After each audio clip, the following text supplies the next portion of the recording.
नमस्कार बच्चों, अब आप पेज नंबर 43 निकालिए।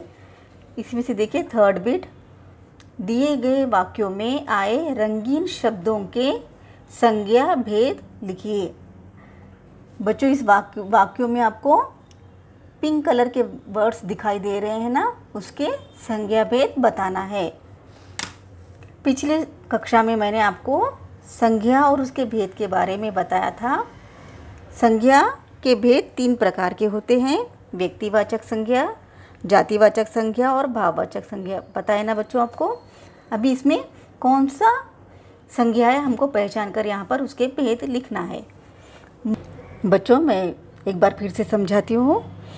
व्यक्तिवाचक संज्ञा किसे कहते हैं? जिसमें व्यक्ति विशेष का बोध होता है उसे व्यक्तिवाचक संज्ञा कहते हैं।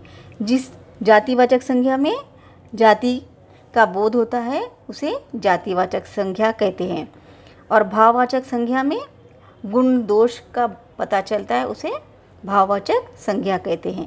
अभी हम थर्ड बिट करेंगे। मोती हाथी राजा साहब की खास सवारी था। इसमें हाथी का नाम है ना मोती, इसीलिए ये क्या हुआ? व्यक्तिवाचक संज्ञा। मोती हाथी राजा साहब की खास सवारी था, व्यक्तिवाचक संज्ञा। अब आप यहाँ पर व्यक्तिवाचक संज्ञा लिखिए। ख, राजा साहब को क्रोध आ गया। क्रोध क्या है? क्रोध, गुस्सा, ये सब क्या है? भाववाचक संज्ञा है, इसलिए यहाँ पर भाववाचक संज्ञा लिखना है। थर्ड बिट, उसे लकड़ियाँ ढोनी पड़ती थी। लकड़ियाँ क्या है? जातिवाचक संज्ञा है। अब आप यहाँ पर जातिवाचक संज्ञा लिखिए। फोर्थ वन, महावत के बेटे का नाम मुरली था। यहाँ पर व्यक्ति विशेष का नाम दिया हुआ है ना, मुरली, इसलिए यहाँ पर व्यक्तिवाचक संज्ञा लिखना है। फिफ्थ वन देखिए बच्चों, मैंने ही इसके पिता को मार डाला था। पिता भी क्या है? व्यक्तिवाचक संज्ञा है। बच्चों अब हम एक बार फिर से पढ़ते हैं। मोती हाथी राजा साहब की खास सवारी था, व्यक्तिवाचक संज्ञा। राजा साहब को क्रोध आ गया। क्रोध क्या है? भाववाचक संज्ञा। उसे लकड़ियाँ ढोनी पड़ती थी। लकड़ियाँ क्या है? जातिवाचक संज्ञा। महावत के बेटे का नाम मुरली था। मुरली क्या है? व्यक्तिवाचक संज्ञा। मैंने ही इसके पिता को मार डाला था, व्यक्तिवाचक संज्ञा। अभी फोर्थ बिट देखिए बच्चों। निम्नलिखित शब्दों के वचन बदलिए। जो भी यहाँ पर आपको 6 शब्द दिया गए हैं। अभी यहाँ पर लकड़ी क्या है? अभी आपको यहाँ पर 6 शब्द दिया गया है।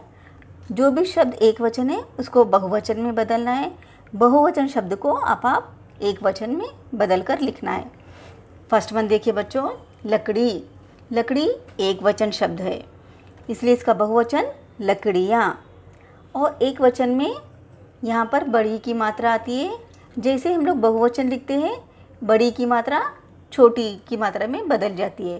तो अब आप इसको छोटी की मात्रा बनाना है और या लिखकर आप उसको चंद्र बिंदु लगाना है। नेक्स्ट देखिए बच्चों, चट्टाने क्या है? बहुवचन है, इसका एक वचन रूप क्या बनता? चट्टान। थर्ड वन, झोपड़ियाँ क्या है? बहुवचन है, इसको एक वचन में बदलना तो क्या बनता? झोपड़ी जब हम लिखते हैं तो बड़ी की मात्रा लगाना है। फोर्थ वन, रुपया एक वचन है, रुपये बहुवचन है।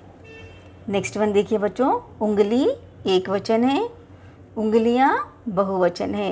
यहाँ पर ई की मात्रा बड़ी की मात्रा है, इसको आप यहाँ पर बदलते जब छोटी की मात्रा लगाना है, फिर चंद्र बिंदु लगाना है। घोड़े बहुवचन है, घोड़ा एक वचन है। बच्चों अब आप रीडर में संज्ञा और वचन लिखिए।